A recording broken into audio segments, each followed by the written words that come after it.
Welcome back to Get Real America. I'm Bill Edwards. I'm Brittany Brown. Glad to have you aboard here on this Thursday as we get ready for another big weekend. It's going to be a little on the hot side before it starts cooling off a little bit. I've seen the first time I've seen Savannah say they're going to hit 100 on the regular thermometer. But on I think that's tomorrow. Yeah, and the heat index I think is 110, 120, yeah, something like that. Because we can't tell you just what the temperature is. We have to scare you even more. Yes, but we've seen some scary weather around the. I've seen Kentucky and up in Raleigh, North Carolina. Yeah, the Pfizer plant, one of the biggest employers up there, and it was hit and about half of it destroyed. I mean, it was just amazing. And while I hope no one was injured, I haven't heard if they were or not. But I will say Pfizer losing materials such as mRNA vaccines that could be in there, I'm not sad about. Well, that being as it is, they make a lot of other stuff. Yes, people are quite dependent on and are life-saving type drugs, and I don't think anybody was injured. That's the important. I think they were notified. Got done one of those warnings fast enough before this, like EF3 or something, hit down and touched down and did a heck of a lot of damage. But yeah, and we're having quite the climate season here. Yeah, and I think we do have a little bit of footage from the North Carolina plant that was destroyed yesterday. From a tornado? Yeah, I think so. Yeah, it'd be extremely high winds and of course rain being dumped. There was one area in Kentucky that had this big flood just a couple of tornadoes a couple of years ago, and now they've got this flood, and these people are just saying like, oh, what are we? What's next? Well, quit asking that. So our prayers go with those people, and anything you can do to help or volunteer, I'm sure that they would be appreciative. And they always, once again, be sure. Yeah, here's the aerial view of this Pfizer plant. This is Raleigh, North Carolina. Man, that's rough stuff. And when Mother Nature gets angry, there's not a damn thing you can do except get out of the way or pray that you don't hunker down. Yeah, a lot of damage. And the thing is, when if you ever volunteered to go to places like this, or you've lived in places like that happened, Pembroke was a prime example a couple of years ago here. Tiny little town of Pembroke, half of it got wiped out by a tornado. The damage is always much worse in the pictures. Yes, you can't even begin to imagine. If the pictures look bad in person, it's just overwhelmingly devastating. Yeah, and our friend Steve Stanton's with us this morning, and he says, give Pfizer a reason to charge 6 times the price for something. I think that's the big thing with pharmaceutical companies is that they aren't doing the right thing. I do think they're overcharging. I will tell you, my mom is diabetic, and her insulin over the past several years has gone up substantially. I mean, they have double coverage in insurance, and I think she pays $1,200 a month. Good Lord.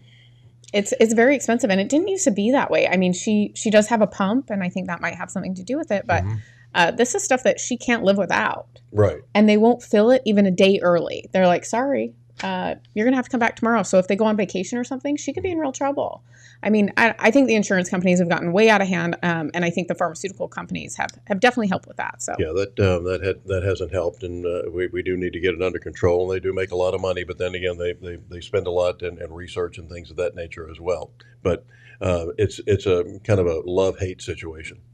Yeah, I think that there just needs to be more oversight over them, and I think that they've done a lot of evil things. That's all I can say. Well, there's been some good that has come from things, but I also think that we need to start asking more questions of these drug companies, because I do think that they love sick patients, and I think that that's part of the problem. Well, there is that, and we've seen a lot of holistic cures, and that they advertise, and some of them don't fall for all of them, or some of them. Yeah. But nevertheless, it does bear looking into. Meanwhile, are the walls closing in? We kept hearing for 4 years when Donald Trump was president. For if you tuned into BSDNC or the Communist News Network, the walls are closing in. It's any minute now. Adam Schiff has just come up with some more information for us, any day now. Donald Trump's presidency is going to be over. They're going to be perp walking him out of the White House in an orange jumpsuit. Yeah, we've been waiting for that. I mean, Mm-hmm. they've been chasing him for what? I think we're year 7. Yeah, something like that. Maybe 8. Yeah, maybe 8. I mean, I've lost track, but honestly, they spent so much of our tax money going after a person that really they can't find a crime, so they're just kind of making them up. Yeah. So that's exciting. Yeah, you can't find one. Hey, let's do this. Well, and now they're also putting fear into people that supported Trump or that still currently support Trump, and I think that this is wrong. In Michigan, they're doing the same thing that they are doing to our electors in Georgia. They're calling them fake electors, but these people are elected through a convention process, and they do represent the GOP in these elections. So during primary season. So I don't know all the ins and outs of this process, but I do think that there is something to be said that they're willing to charge a bunch of the average age there were 16, I believe, electors in Michigan that were just charged. The average age is 70. Mm-hmm. Like, are you guys kidding me? That's insane. You guys are evil. But we do have their attorney general talking about, these people and what they're doing to them. As part of the orchestrated plan, we allege that 16 Michigan residents met covertly in the basement of Michigan GOP headquarters and knowingly and of their own volition signed their names to multiple certificates stating that they were the duly elected and qualified electors for President and Vice President of the United States of America for the state of Michigan. That was a lie. They weren't the duly elected and qualified electors, and each of the defendants knew it. They carried out these actions with the hope and belief that the electoral votes of Michigan's 2020 election would be awarded to the candidate of their choosing instead of the candidate that Michigan voters actually chose. The thing that scares me, Bill, is that they're doing everything they can to not allow the people to have any sort of say in how the elections go. Mm-hmm. They ask for transparency. They shut them down. I think that that's a thing that makes me question things more, especially in the state of Georgia. We've asked for more transparency. We've gotten less transparency from our Secretary of State's office when it comes to these Dominion machines. We are one of 2 states that use ballot marking systems. The other state is New York. We all know how much corruption's up there, so that's exciting for us. Yeah. There's a lot of concerns I have just about the voting system and the fact that when you ask questions, and this goes back to what Beth was asking for, she is asking for what is on the QR code. That was one of the things that they are supposed to give her. And yes, and we haven't seen that. And I don't know if even they know. I mean, that's the thing that worries me. So, but in my opinion, can you scan that with your phone? We tried. No. I'd be darned. No, you can't scan it with your phone. Huh. So it's only readable through the machine, I'm guessing. I'm not sure. That's the thing. There is no explanation of how this works. And when you ask about it, we can't get a clear guideline of it. So I think just in that manner, we should not be using these machines because no one can really explain how they work, what's on the QR code, and the ballot chain of custody. And we actually don't get ballots here in Georgia. We get receipts of ballots. Mm-hmm. So I think that's something else that I think is one of the intricate details that people don't talk about. I can't believe the cost of these voting machines. From the fact that, once upon a time, you went in and you clicked a couple of things on this little mechanical device and you had your little curtain, it was kind of neat. You walked in there and your curtain closed and somehow it worked. And somehow it was always accurate.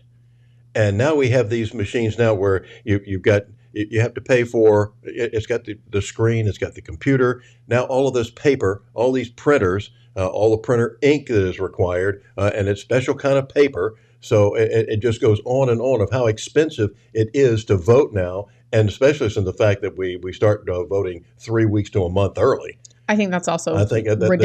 Ridiculous. I want to go back to same-day voting and bring back those little mechanical machines that had the little curtains on them, and you went out there, click, click, click, and you pull the lever, and you were done.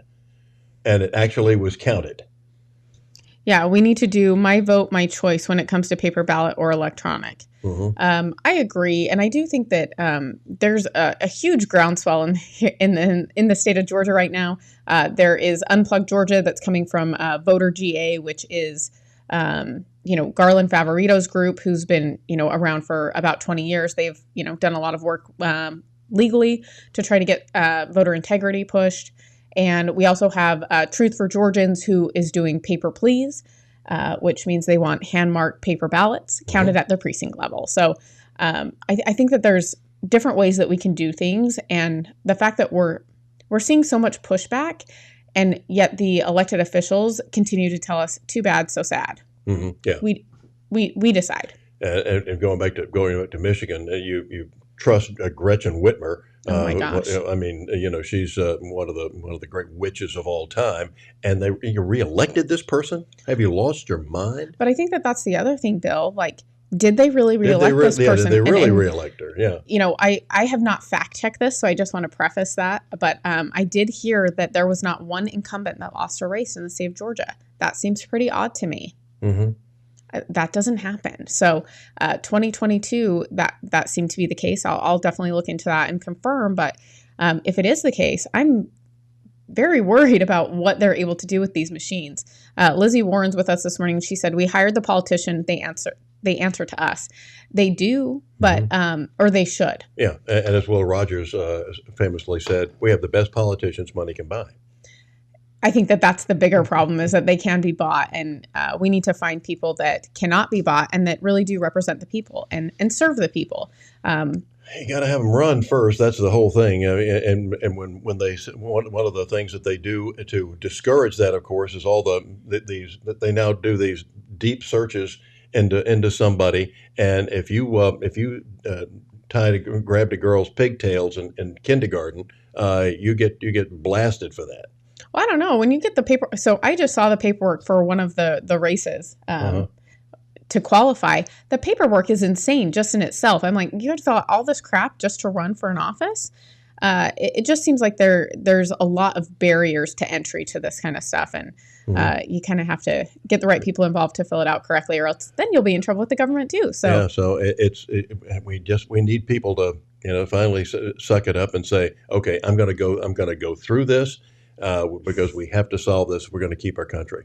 Yes. Lizzie Warren says, at a recent event, the speaker said the person with the most money wins every time. That's kind of scary. Well, that's not necessarily the case. When you consider Sonny, one of the biggest surprises I've ever had near Georgia was when Sonny Perdue won the governorship, spending 1/3 of the money that the incumbent did. I do think that statistically, that is true. People with the most money win because they can get their name out there. Yeah, exactly. It's more recognizable, things like that. And then also, Steve Stanton says, Michigan, how about Georgia? Both Senate seats? What a joke. I don't know how we ended up with 2 Democrats in Senate seats in the state of Georgia. Like, I don't understand that. I will never understand it. And the fact that we had a great candidate to replace Raphael Warnock. And people, I just don't know if he could. I just don't know. Well, here's the thing. There are no perfect candidates. Exactly. And people live lives, right? And I think that that's the other thing. You want someone that has learned things, knows things, and hasn't lived in politics their whole life. Herschel Walker was totally transparent about his past. And he still got nailed for it. It's pathetic. Yep. All right, coming up next. We have a lot to talk about. And Marjorie Taylor Greene, while I don't always agree with her actions lately, she definitely did something yesterday that people were not happy about. I like her, yeah.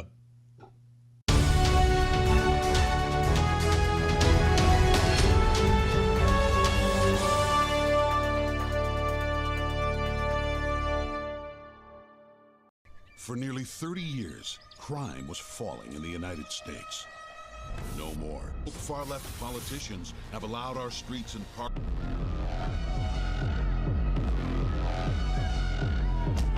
The national murder rate is at its highest in 25 years. Oh my God! The result of far-left policies that leave innocent Americans at the mercy of violent criminals. You've seen the images. Subway riders pushed onto tracks by the violently deranged. Stores being looted in broad daylight. Elderly women viciously beaten on the street and outside their homes. Gang shootings turning cities into war zones.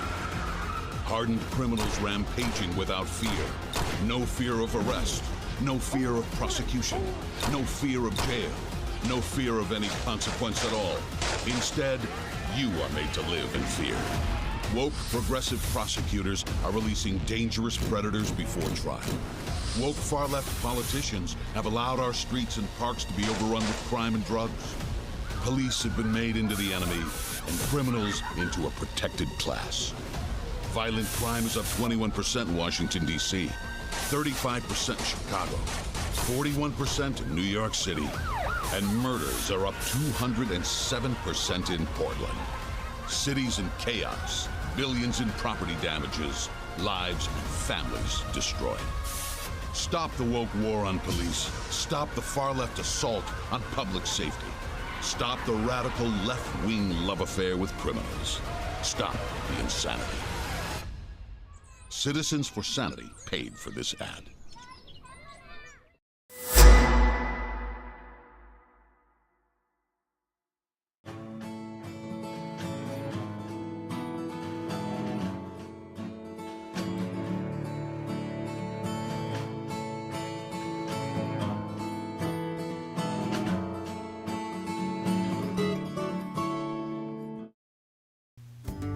Come join us today at Sweet Potatoes Kitchen for some of that good Southern home cooking, like fried chicken, fish, and mouth-watering banana pudding. Say it's the best in the world, and you won't get an argument from me. Also, those vegetables are fresh and delicious. Voted Southside's best restaurant in Savannah at least 5 times, and large corporate parties are welcome. Tell them Bill Edwards sent you. Drop by and eat today. Everybody loves sweet potatoes.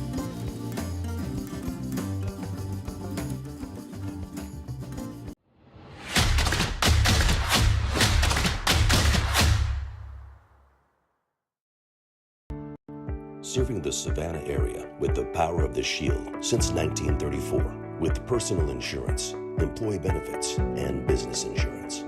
With integrity, security, and trust.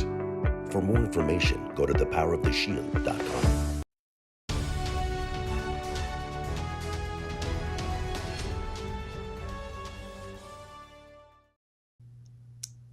Welcome back to Get Real America. I'm Bill Edwards. I'm Brittany Brown. And the beat goes on with the Hunter Biden story. Yeah, I mean, I would like it to be over because we've been talking about it for, Yeah. We've known about it since before the 2020 election. Oh, by the 2020 election, they'd already had that laptop something like 18 months. Yeah, well, but we had known about it, the public, for, if you listen to any sort of independent media, I would say if you're listening to CNN, you weren't aware of it because they censored the story.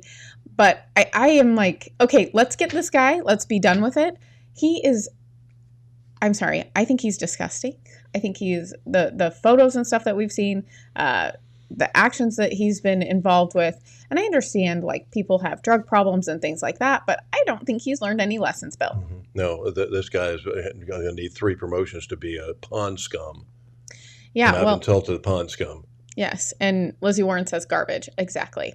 Mm-hmm. And Marjorie Taylor Greene definitely was holding no punches yesterday when she was talking about what Hunter Biden had been doing. Yeah.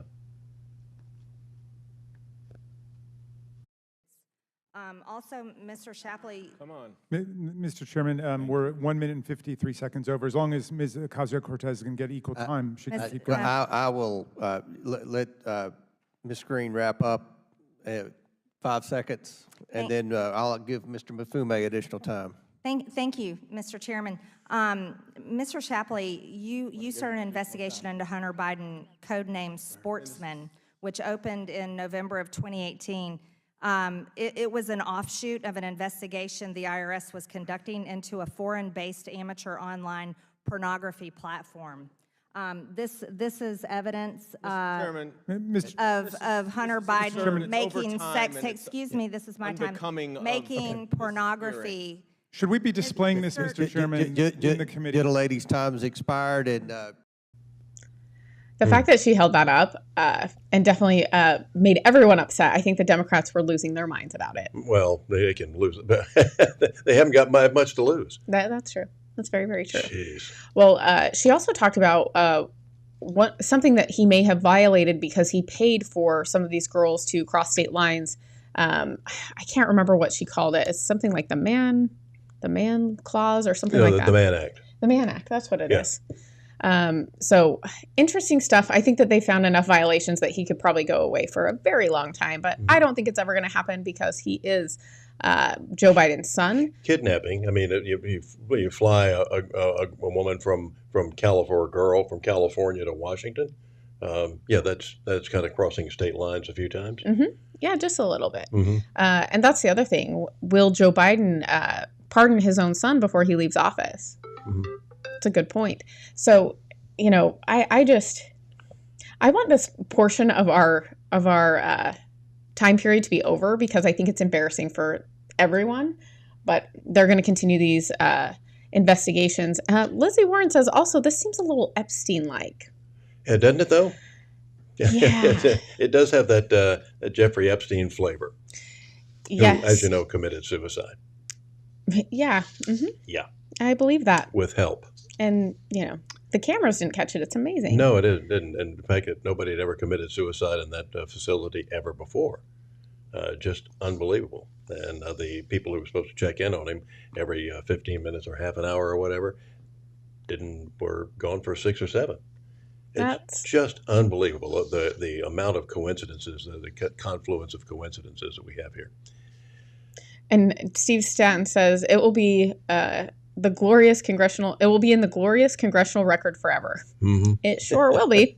Yeah, sure so I guess we're documenting for history books, maybe. Yep.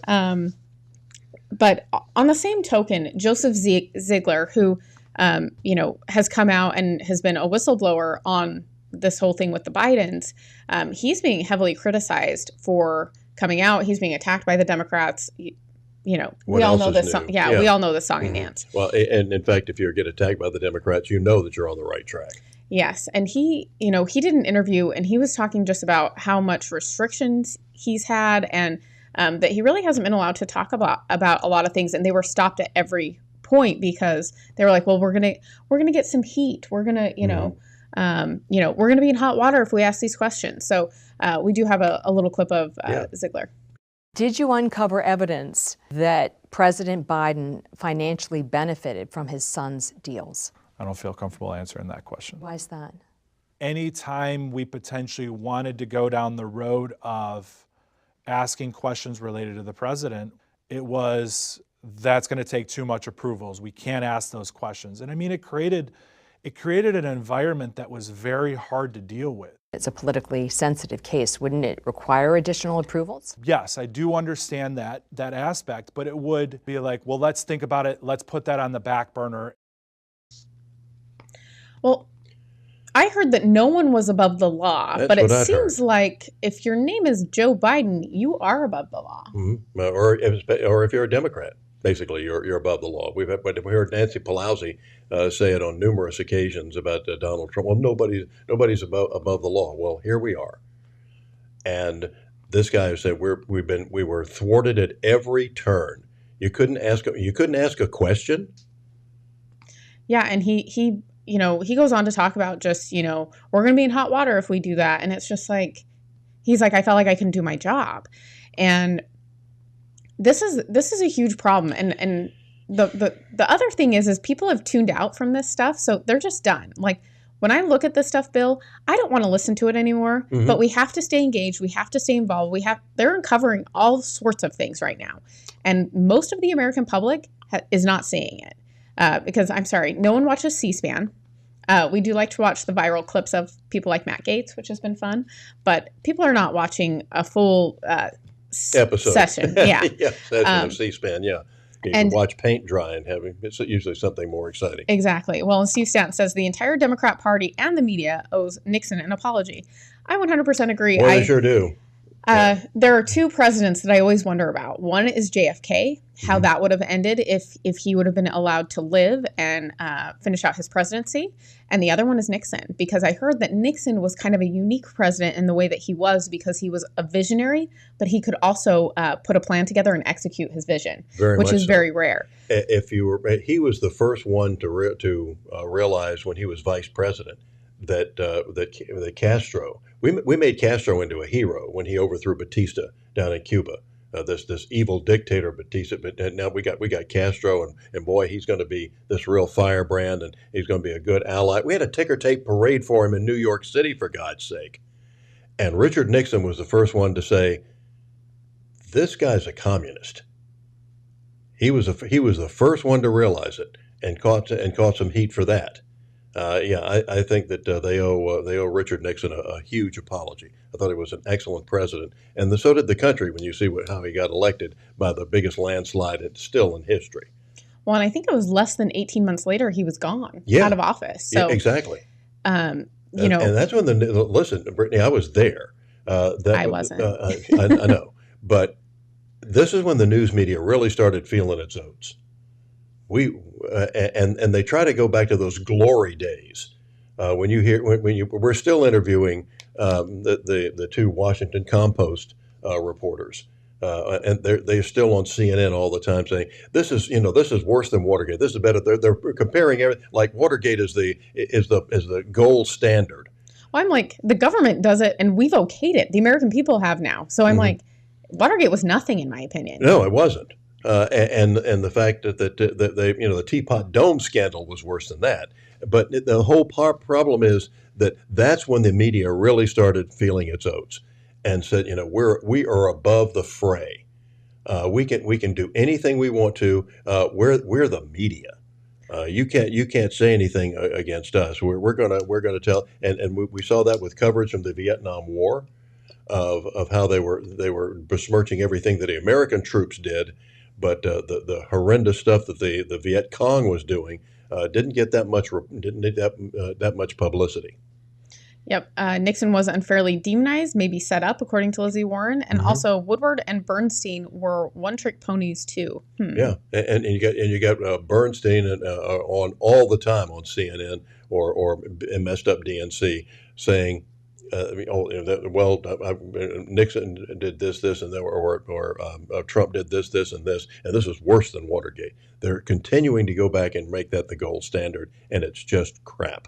Well, I think that there is a silver lining with social media and the internet, even though I am very critical of it.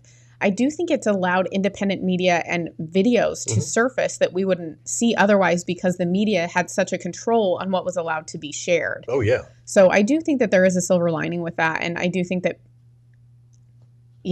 as long as you are seeking this stuff out, because they're not going to give it to you in an algorithm because they don't want you to see it. But if you're seeking some of this stuff out, you can really see what's really going on. And I will tell you, in Kyiv, I saw a video yesterday. Everything's normal. The grocery store, no one seems like they're scared. It seemed like a normal day in Kyiv, Ukraine, which is interesting to me. But yeah, it is. And the thing is that we had so many people who were falling for all of this stuff and are just going along. Still, there seems to be no limit to what we can do for Ukraine. Talk to the people up there in New Palestine about what's being done to help their community. Well, that's the thing. People are getting real sick and tired, and we'll talk about that, later on in the show about just how tired people are of helping other countries when we're not getting help. You look at places like Philly, Chicago, LA.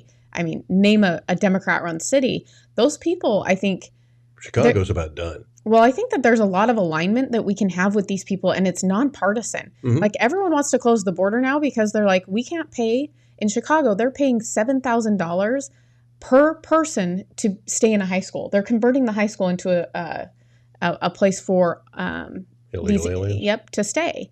That costs $7,000 per immigrant for them to do that. Dreamers. Yeah. Yeah. Yeah. Thank you, Barry Doofus. Yes, and when we get back from the break, we'll be talking with Jay Ratliff. Yeah, a little find out what's going on in the skies and on the ground.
Drew, I didn't think this was supposed to be a serious show.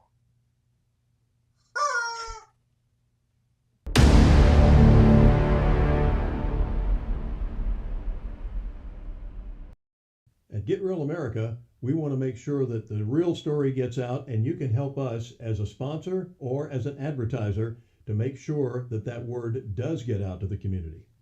Be a sponsor and support your local community here at Get Real America.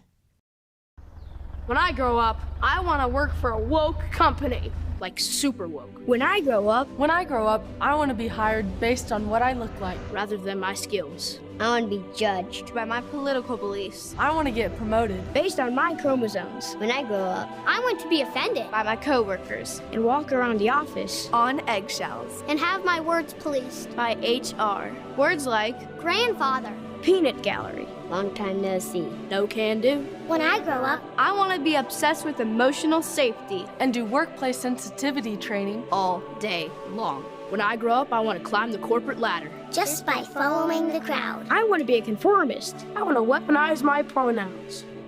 What are pronouns? It's time to grow up and get back to work. Introducing the #1 woke-free job board in America, redballoon.work.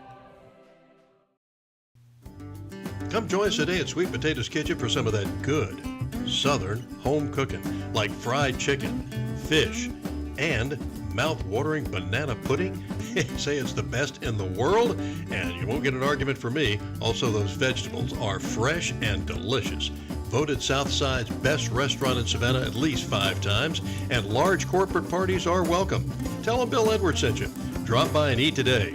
Everybody loves sweet potatoes.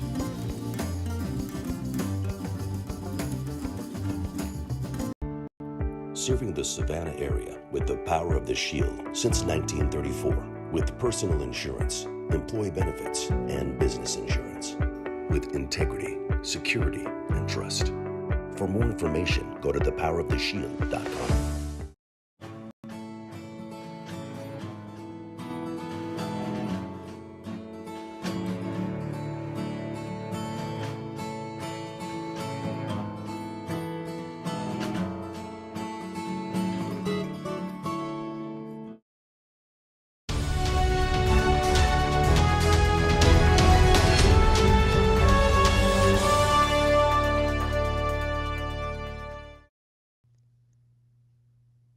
Welcome back to Get Real America. I have Jay Ratliff with us today, and he's going to be telling us more about what's going on in the airline industry.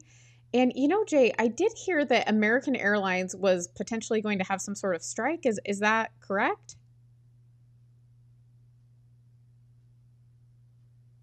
Now are talking about the possibility of going on strike because their contract expired, I think it was in 2019. And the pandemic hit, the negotiations back and forth pretty well ceased for all the obvious reasons. But coming out of it, they've not really had much interaction with management like they want. The union for the flight attendants are saying that they want a 35% immediate increase in pay. They want a 6% annual increase in the subsequent years. They want the reserve flight attendants, which are guaranteed a minimum of 75 hours a month, to be pushed up to 82 hours a month. And they're kind of hoping that taking a strike authorization vote will kind of put a little bit additional pressure on the company to kind of get things moving. It doesn't mean that American airline flight attendants are going to go on strike, and certainly doesn't mean it's going to happen anytime soon. It's just one of the next steps in the process for the union to kind of communicate their intent legally to management. We're going to have to wait and see. Of course, the pilots just received a very nice offer from American Airlines to renew their contract. I think it was about a 40% increase in pay for them.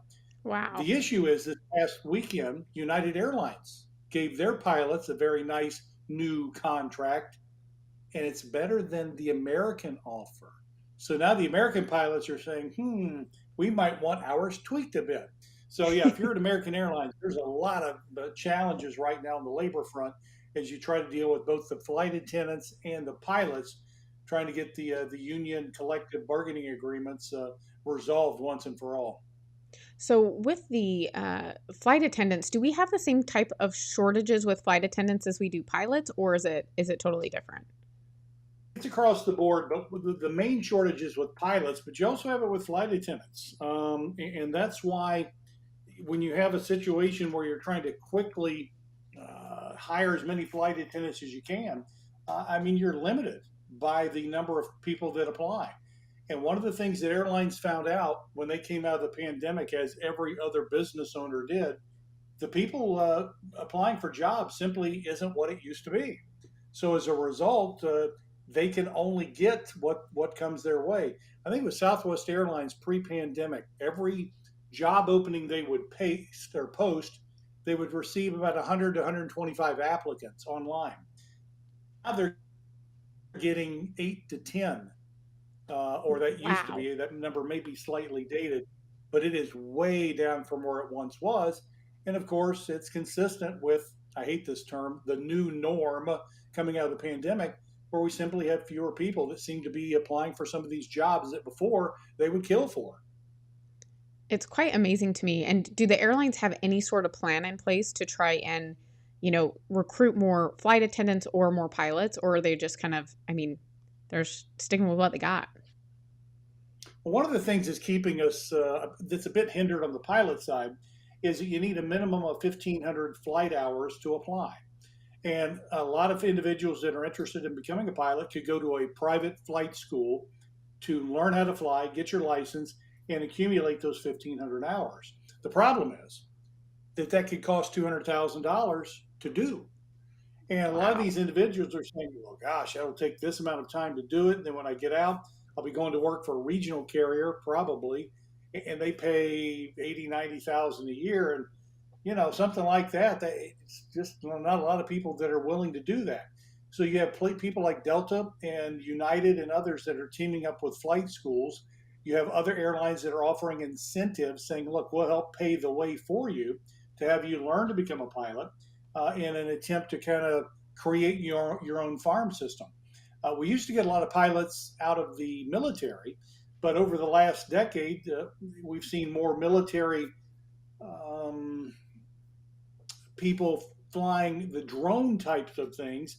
We don't have as many pilots, and that shortage in the military is causing a shortage as well for commercial aviation. So we can't keep up right now. And then keep in mind that the demand for travel is expected to double over the next decade.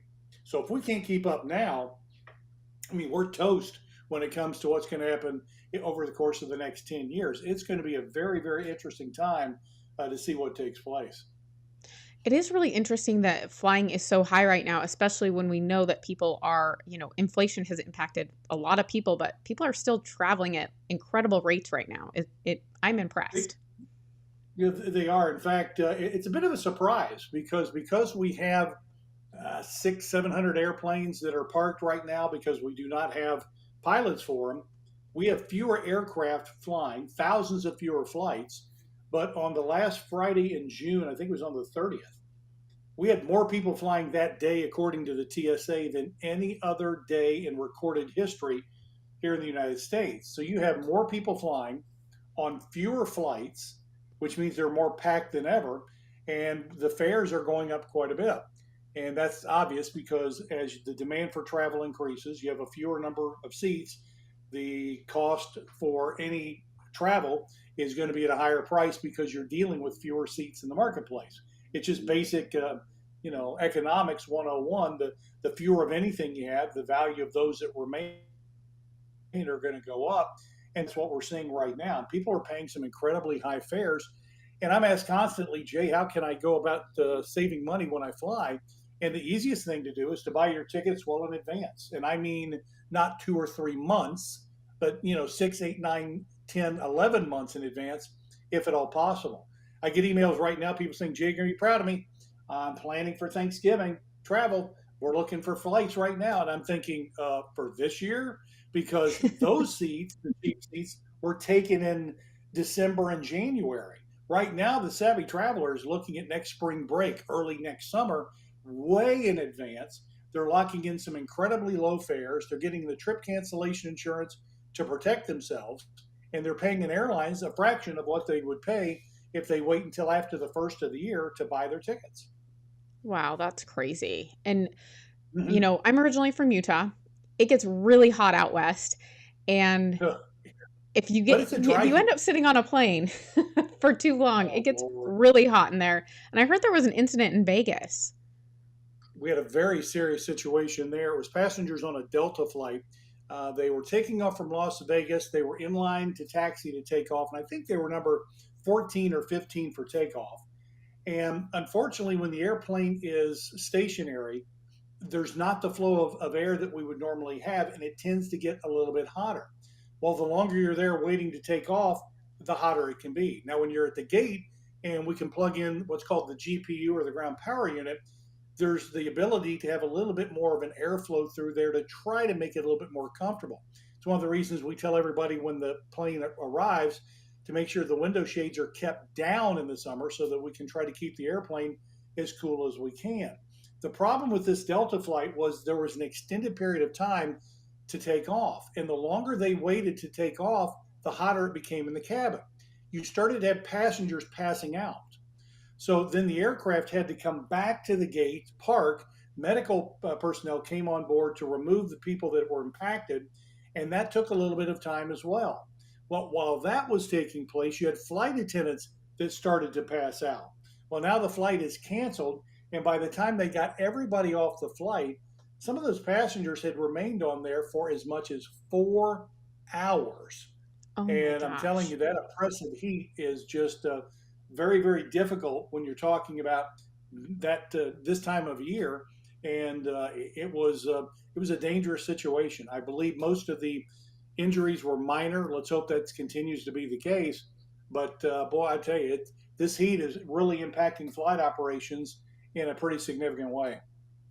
Well, I don't think people think about that, but honestly, I've been on a flight that has left from Savannah, and it gets really warm. And when you are on the flight for over an hour, you're like, okay, are we ever going to leave, or can we just get off? So is there a reason that there are so many delays when you do get on a plane and you end up sitting there for so long? Is it just because planes aren't taking off as quick, or? Well, what happens is a lot of times when there's say a weather delay, when you're making a reservation for, let's say, travel in July or August, we typically have afternoon thunderstorms that can impact flight arrivals and departures in places like Dallas and Houston, things of this nature. And that's why, if you have the chance, going through Chicago in the summer is a little bit better because they have fewer of those thunderstorms that we have in the South. Mm-hmm. But let's say that your flight pushes away and you're getting ready to taxi, and the captain comes on and says, we have to hold on a minute. We've got a storm that's coming through, and it's going to delay our departure. Now, you don't know how long that delay is going to be. It may take them 30 or 40 minutes for the storm to roll through, and then they can take off and go from there. Sometimes those delays are an hour, hour and a half. And the question that I get is, well, why wouldn't we be allowed to pull back into the gate, let everybody off? When the weather clears, everybody gets back on, and we leave. Because it's a lot more comfortable to sit in the gate. You can go to the lavatory, restroom, what have you, where if you're out on the taxiway or the ramp, you cannot. And it's very inconvenient from a customer service standpoint. Well, the issue is if you're in an airplane, a lot of times there'll be a break in the weather, and the captain and first officer will be told, hey, we can get that flight out now. We have a 12-minute window here where the weather's opened up enough that we can leave. The issue is, how long does it take to board a plane? 40 minutes? Uh-huh. So you let everybody off that airplane, and you've got to take off in 12 minutes. It's not going to happen. And then the storm may come through, and now you're looking at another hour delay. So we call those creeping delays when it comes into the little delays that just kind of balloon into these 2 and 3 hour nightmares. But you really just don't know how long it's going to take. And that's one of the reasons we keep everybody on the plane.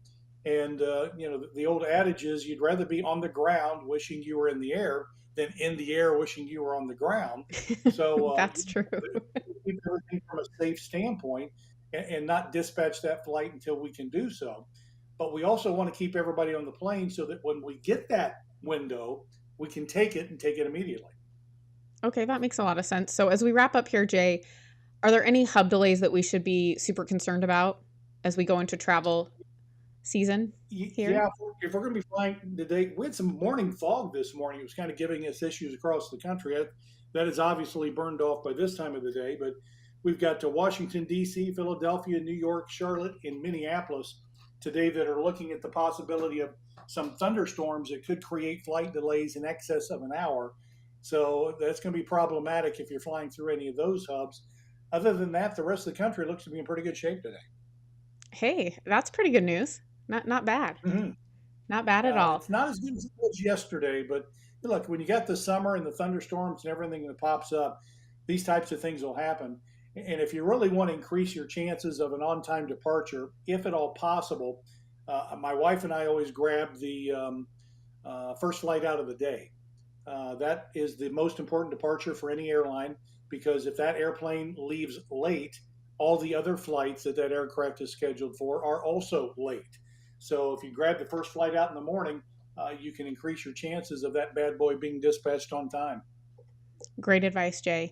And as we wrap it up here, if people need to get in touch with you or want to follow what you're doing, how can they do that? They can reach out to me at jratliff.com. It's my business website. And if you have any issues with any airlines, or you've got a problem that's yet to be resolved, the airline's dragging their feet, not doing what they want, reach out to me through that site. And I'll do everything I can to assist to make sure that the airlines do exactly what they're supposed to from a compensation standpoint if they've dropped the ball. I love it. Well, thanks so much for joining us today, Jay. We always love when you're on the show. It's my pleasure, and keep up the good work. Thanks, and we'll be right back.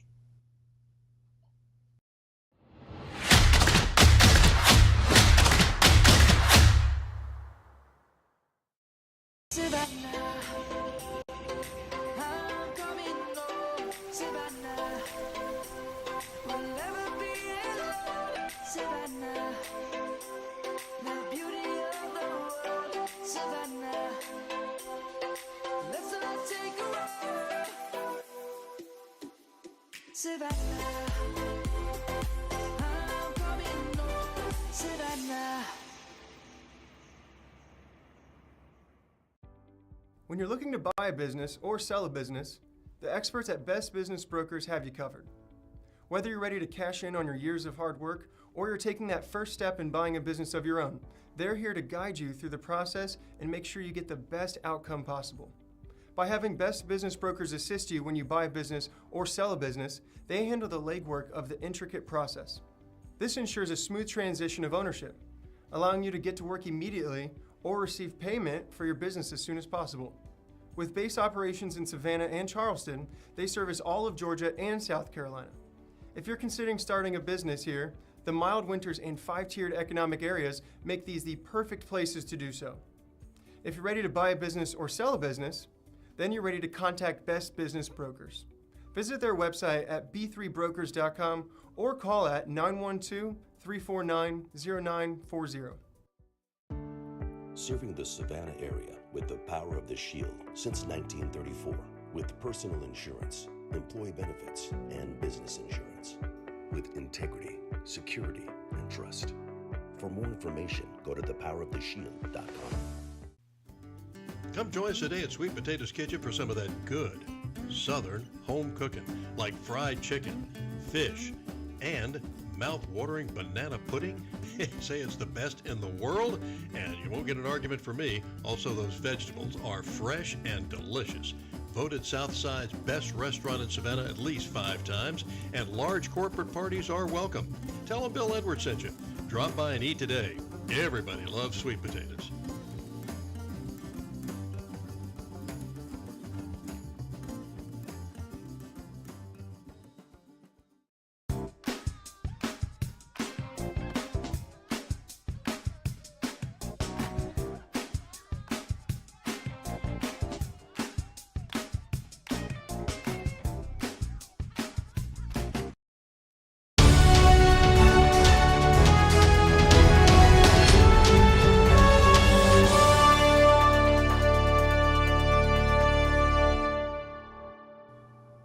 Welcome back to Get Real America. I'm Bill Edwards. I'm Brittany Brown. Happy Thursday. Here it is. So happy it's Thursday. Yes. Here it is.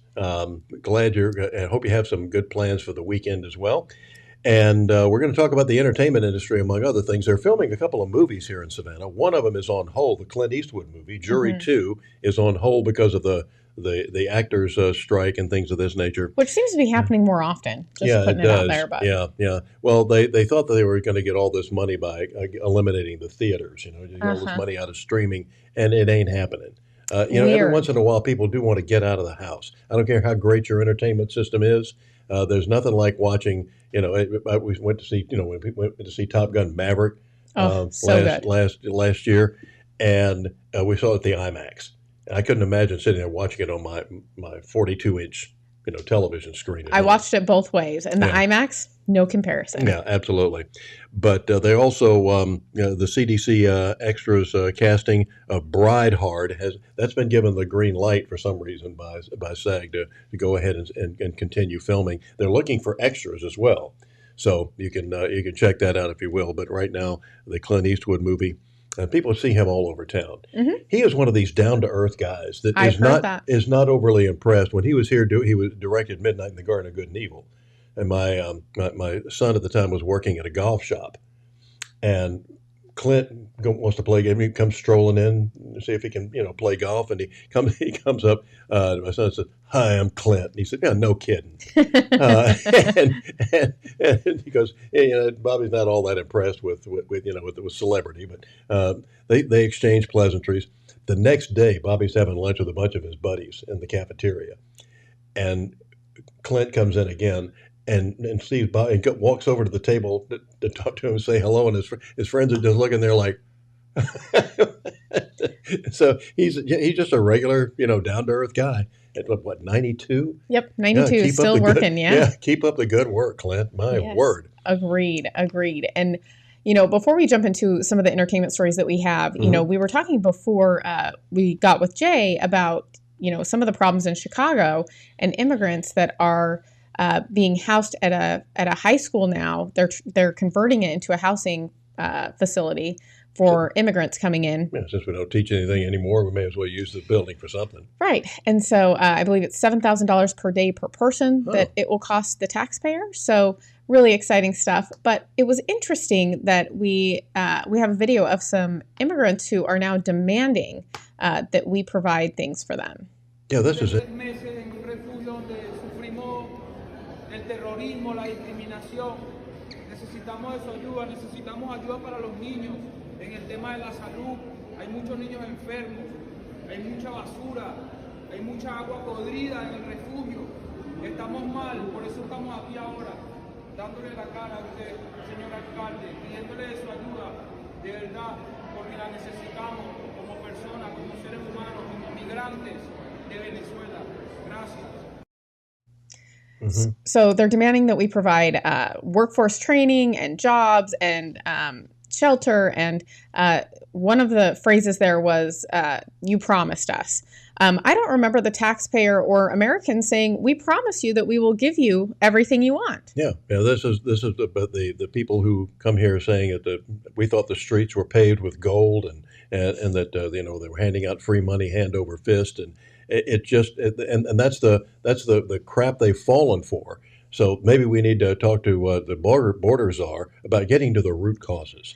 Right. And Lizzie says, "But I thought they were here to work hard. No one promised me those things." Yeah. You're correct. And Lizzie, just shut up and pay your taxes. I don't just keep paying more taxes. Yeah. Vote for more taxes. Why don't you do that? That's exciting. Yes, absolutely. They're going to allow us to do that. I think there's going to be more taxes put on the ballot in March. So who did those signs? That's the other thing. Weren't those signs in English? They were. So where did those come from? It looked like everything was spelled correctly. Mm-hmm. Where did those come from? Great question. And who's making money off of them? It's like when we see these protests and it looks like they've sprung up, almost overnight and these people are standing there with these placards that are professionally printed. Yeah. I know Speedy Sign does a great job, but usually not easy to get, thousands of placards overnight or within hours of a particular protest. Yeah, and these NGOs are making a ton of money off of these immigrants and bringing them in, but, what do you do with them afterwards?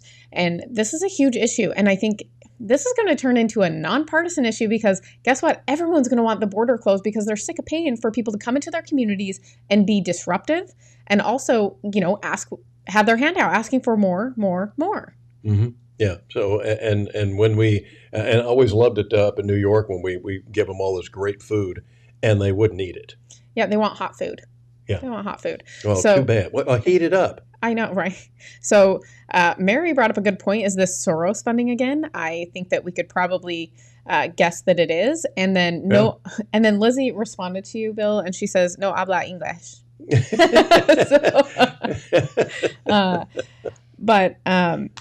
So we're going to leave you on a lighter note today. Yeah, right.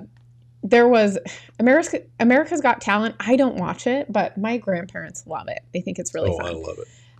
So maybe you've even seen this guy, but he started. I think he won over the judges. I think that a lot of Americans will appreciate his song because of the current moment we're in America. Mm-hmm. Are you excited to be here? I've never performed before judges before. I've appeared before judges before. Ray, what will you be doing for us today? A song I've written. Can't wait to hear it. All righty. Thank you.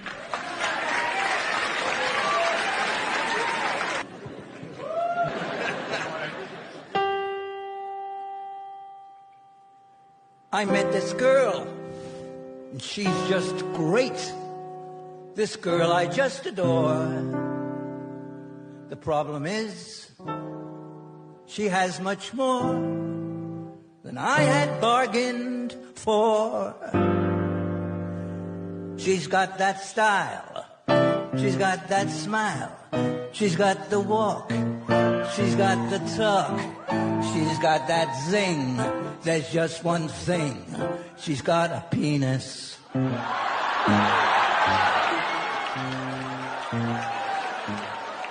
She's got that flair, knows what to wear. She's got that face, that girlish grace. She's got pizzazz, too bad she has a penis.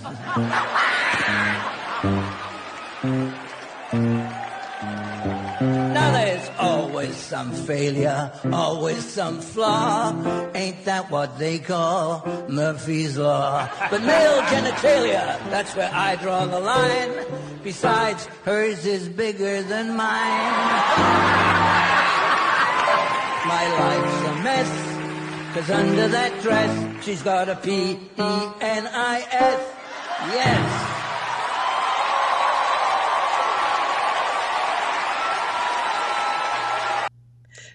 Well, that's at least 5 or 6 years old, but he wouldn't be able to do that today because that would be hate speech. Yes, but I think it's hilarious that he was allowed to sing it, and probably would upset a lot of people nowadays. It's a word. It's not. Sometimes medical terms to me are obscene. I know, right? Well, and I just think it's just interesting how quickly the culture can shift. He would not be allowed to be on the show today. No. It wouldn't happen. Yeah, that's 5 or 6 years ago. Yeah, and that brings us to our next story, which is an unfortunate one. Mm-hmm. Jason Aldean, huge country star. He's been around since I was in high school, so it's been a few years. I know. But his latest song, it's been out since May, which is interesting, and now all of a sudden it's catching all this controversy because he actually did a music video for it, and CMT has pulled it from rotation. They are not playing it anymore. So let's on both their houses. Let's see how offensive this is. Could it be worse than Nicki Minaj's WAP? Yeah. Could it be? Pull a gun on the owner of a liquor store. You think it's cool, act a fool if you like. Cuss out a cop, spit in his face, stomp on the flag and light it up. Yeah, you think you're tough. Well, try that in a small town. See how far you make it down the road. Around here we take. So those lyrics are so offensive. Around here, we take care of our own in a small town. How offensive. Yeah, try this in a small town is basically what he's saying, that they're not doing this, and this is being called a hate speech or whatever, and Sheryl Crow has got her panties in a wad over it. So it's saying that it's promoting violence. No, it's showing what really is going on. Yes, and Lizzie Warren says she downloaded the song yesterday. Jason was #1 on iTunes yesterday, says Yep. Steve Staten. And that's what I want to wrap the show with. I want to wrap with all the good things that are happening. Mm-hmm. Sound of Freedom just did $100 million at the box office. Try That in a Small Town by Jason Aldean is #1 on iTunes. Disney Also has, #1 on the pop chart, I think. yes, and Disney lost $900 million on their last 9 releases.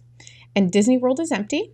And Bud Light and Target lost billions of dollars over anti-woke boycotts. We're winning, people. Mm-hmm. There, as hard as it is right now, there is so much good going on, and Americans are stepping up. So, Sure are.